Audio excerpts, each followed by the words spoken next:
NADA automobiles association of नेपालले असोज 6 गतेदेखि 9 गतेसम्म काठमाडौँको भृकुटी मण्डपमा सिएट नाडा इभी एक्सपो 2022 आयोजना गर्ने भएको छ। नाडा अटोमोबाइल एसोसिएसनले सोमबार पत्रकार सम्मेलन गरी सिएट नाडा इभी एक्सपो 2022 आयोजनाबारे जानकारी गराएको हो। नाडाले नेपालमा पहिलोपटक विद्युतीय सवारी साधनको एक्सपो गर्न लागेको हो। नाडा इभी एक्सपोमा नेपालमा उपलब्ध सबैजसो विद्युतीय सवारी साधन र तिनका पार्ट पूर्जाबारे सम्पूर्ण रूपमा जानकारी समेत लिन सकिने नाडाले जनाएको छ। नाडा इभी एक्सपोका सभापति अनुप कुमार बरालले ठूला तथा साना गरी एक्सपोमा 51 वटा स्टल रहने जानकारी दिए। यही असोज 6 देखि 9 गतेसम्म नेपालमा पहिलोपटक विद्युतीय सवारी साधन, पार्ट पूर्जा, वित्तीय सेवा एवं अन्य सम्बन्धित सरकारवाला संघ संस्थाहरूको भव्य प्रदर्शनी सिएट द्वारा प्रायोजित NADA इभी expo 2022 CEAT presents NADA इभी expo 2022 आयोजना गरिने भएको छ। काठमाडौँको भृकुटी मण्डप प्रदर्शनी स्थलमा आयोजना हुने उक्त एक्सपोमा नेपाल विद्युत प्राधिकरण सहयोगी संस्थाको रूपमा सहभागी भएको छ भने युएसएआईडी क्लिन एयरले नलेज पार्टनरको रूपमा इभी चौतारी नामक 3 दिने सूचनामूलक गोष्ठी समेत सञ्चालन गर्न भएको छ।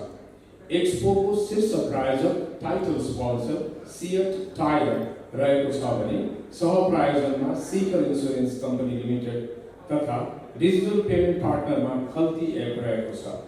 एक्सपोको व्यवस्थापन ग्लोबल एक्सपोजिसन एन्ड म्यानेजमेन्ट सर्भिसेसले गरिरहेको छ। वर्तमान समयमा विद्युतीय सवारी साधनहरूको महत्त्व दिन प्रतिदिन बढ्दै गएको र यस्ता सवारी साधनहरूको बढ्दो प्रयोगले आफ्नै मुलुकमा उत्पादित जल विद्युतको उपभोग बढ्न गई देशलाई आत्मनिर्भर बनाउन समेत सहयोग पुर्याउने विश्वास आयोजकहरूले लिएको छ।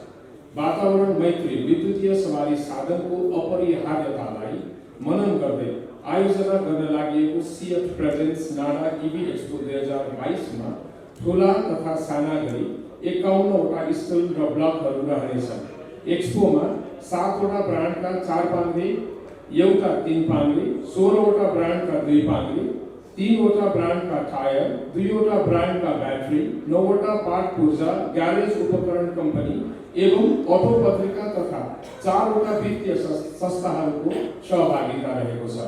पत्रकार सम्मेलनमा नाडाका अध्यक्ष ध्रुव थापाले नेपालमै पहिलो पटक विद्युतीय सवारीको प्रदर्शनी हुन लागेको बताउँदै नाडा इभी अटो एक्सपोमा प्रवेश गर्न चाहनेलाई प्री टिकट बुकिङ खुला गरिएको बताए। अहिले सवारी साधनको आयातमा 10% विद्युतीय सवारी साधनले ओगटेको बताउँदै अध्यक्ष थापाले अबको 5 वर्षपछि नेपालमा 50% विद्युतीय सवारी साधनको बजार हुने दाबी गरे। नेपालकै इतिहासमा पहिलोचोटि इभी सो हुँदैछ र यो इभी सो किन आवश्यकता छ र यो गर्नुपर्ने कारणहरू पनि धेरै यहाँलाई लगभग धेरै मिडियाकर्मी साथीहरूले मलाई सोधिराख्नु भएको थियो। बिचमा पनि धेरै साथीहरूलाई अवगत नै छ। त्यही पनि एउटा अब यो ऐतिहासिक क्षण हो। हामी ऐतिहासिक क्षणमा गएर छौँ। हामी विभिन्न परिस्थितिले चाहिँ अहिले यो इभी सो गर्नुपर्ने एउटा आवश्यकता चाहिँ औल्याएको छ र त्यही आवश्यकता अनुसार हामी अगाडि बढेका छौँ। यहाँलाई बुझिँदै छ हामीले लगभग अन्तिम चरणमा थियो। अर्को नाडा एक्सपो गर्नलाई तयारी थियो जुन हामीले रेगुलर थियो। हामी 2 वर्षदेखि त हामीले अघिल्लो यो कोभिडको कारणले गर्दाखेरि हामीले गर्न नसकेको अवस्था थियो। त्यही कारणले हामीले अब यो वर्ष चाहिँ गर्ने अन्तिम चरणमा गरेका थियौँ। सबै तयारी थियो तर यो सरकारले इम्पोर्ट ब्यानलाई लम्ब्याउँदै गएको कारणले हामीले त्यो इभी सो यो अर्को सो जुन अटोमोबाइल सो थियो त्यो चाहिँ हामीले गर्न सकेनौँ। त्यसपछि हामी एउटा परिस्थिति अलिकति नाजुक परिस्थितिमा थियौँ। हामी अटोमोबाइलको यो जुन अटोमोबाइल उद्योग छ नेपालको यो अटो उद्योग छ यो अटो उद्योग नै लगभग धराशायी हुने परिस्थितिमा हामी गइरहेका छौँ। एउटा कठिन मोडमा गइरहेका छौँ। यसैलाई पनि अलिकति एउटा इनर्जाइज गर्नको लागि पनि हामीले यो इभी सो गर्नुपर्ने प्रमुख कारण चाहिँ त्यो पनि हो।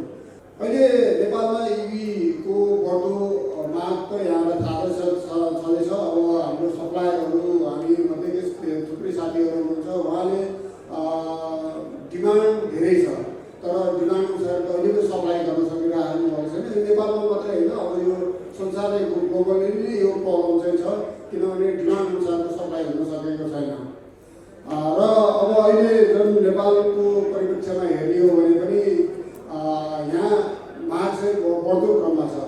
अहिले नेपालको परिप्रेक्ष्यमा झन्डै अहिले 10 देखि 12% अहिले टोटल यो 4 व्हिलर गाडीहरूको भेकलको इम्पोर्टमा 10% भन्दा माथि अहिले इभीले ओगटिसकेको छ।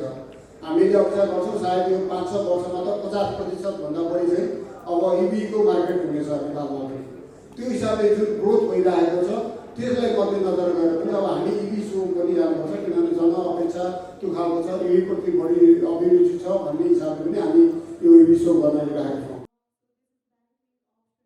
बचत खाताहरू मध्ये सबैभन्दा बेस्ट एनआइसी एसियाको बचत खाता, यो हो सर्वश्रेष्ठ, यो हो सर्वश्रेष्ठ। आवरण स्किन क्लिनिक।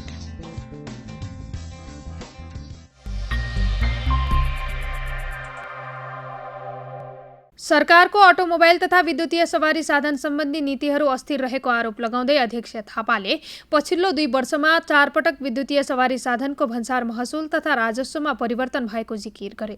सरकारले अहिले विद्युतीय सवारी साधनमा बढाएको भन्सार दर घटाउनु पर्ने उनको माग छ।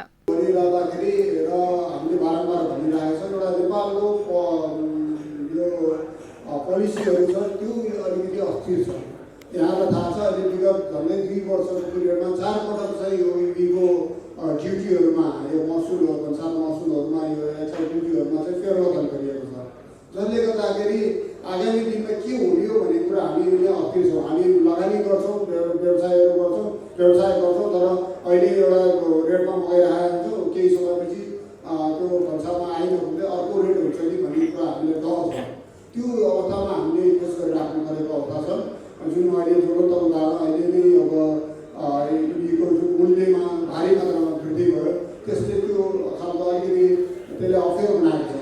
एउटै मैले खुसी के छ भने हामीलाई कमसेकम अहिले चाहिँ सरकारले हामीले धेरै टाइम अगाडिदेखि त भन्दै आएको यो हामीले माग गर्दै आएको के थियो भने कमसेकम एउटा मोडल, कमसेकम एउटा सिगमेन्ट, कमसेकम एउटा लेभलको गाडीलाई नै यो आवश्यकता वस्तु खाने अत्यावश्यकमा गरिएको छ। अब किनभने अटोमोबाइल पहिलाको जस्तो विलासिताको साधन भएर अब अत्यावश्यक साधनमा गरिनुपर्छ भन्ने जुन हाम्रो माग थियो त्यसलाई भने अहिले बजेटबाट सम्बोधन गरेको छ। जुन अब अहिले 100 किलोवाटको मात्रै विद्युतीय गाडी होस् या 200 सीसीसम्मको मोटरसाइकल होस् या अन्य अब यो 1500 सीसीसम्मको गाडी होस्, यसलाई जुन लेभलमा एउटा क्याटेगोराइज गरिदिएको छ यो भने एउटा भोलि गएर यसको आवश्यकता अनुसार सरकारले बढाउँदै रहेछ।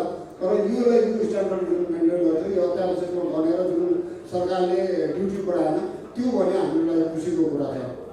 तर त्यो भनेर अब त्यो अहिले जुन विद्युतीय गाडीहरूमा जुन भन्सार दर बढाइयो त्यो भने त्यो घटाउनुपर्छ भनेर हामीले बारम्बार माग राख्दै पनि आएका छौँ।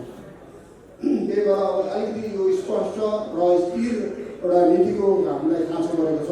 अब हामी एउटा स्थिर यदि नीतिहरू आउँछ, पोलिसीहरू बन्छ, कानुन बन्छ विद्युतीय सवारी साधनको लागि भने हामी व्यवसायीहरू यसमा नेपालमा एसेम्बल गर्न पनि तयार छौँ। तर एउटा स्थिरता हुनु पऱ्यो। आज एउटा 1 वर्षमा एउटा अब अर्थमन्त्री आउनुहुन्छ, एउटा नीति होला, फेरि अर्कोपटक अर्को वर्ष आएर अर्को नीति बनियो भने हामीले त्यो करोड अरबौँ रुपियाँ त्यहाँ इन्भेस्ट गर्न सक्ने अवस्था आउँदैन। त्यसकारण हामी एसेम्बल गर्न हामी तयार छौँ, तर एउटा स्थिर प्रकारको तर स्पष्ट नीति आओस् भनेर हामीले माग पनि गरेका छौँ। विद्युतीय सवारी साधन, पार्ट पूर्जा, वित्तीय सेवा एवं अन्य सम्बन्धित प्रदर्शनी 4 दिनसम्म चल्नेछ। एक्सपोमा प्रवेश गर्दा विद्यार्थीका लागि टिकट शुल्क 150 र अन्यका लागि 200 रुपैयाँ तोकिएको छ। वर्तमान समयमा विद्युतीय सवारी साधनहरूको महत्त्व दिन प्रतिदिन बढ्दै गएको र यस्ता सवारी साधनहरूको बढ्दो प्रयोगले आफ्नै मुलुकमा उत्पादित जलविद्युतको उपभोग बढ्न गई देशलाई आत्मनिर्भर बनाउन समेत सहयोग पुग्ने आयोजकको विश्वास छ। एक्सपोलाई बढी जानकारीमूलक, सेवामूलक र ग्राहकमुखी बनाउन वित्तीय सेवा, बिक्रीपछिका सेवा एवं इन्स्योरेन्सका छुट्टा स्टलहरू रहनेछन् भने एक्सपो सम्बन्धी समाचार सम्प्रेषणमा सहजताका लागि साझा मिडिया स्टलको व्यवस्था गरिएको छ।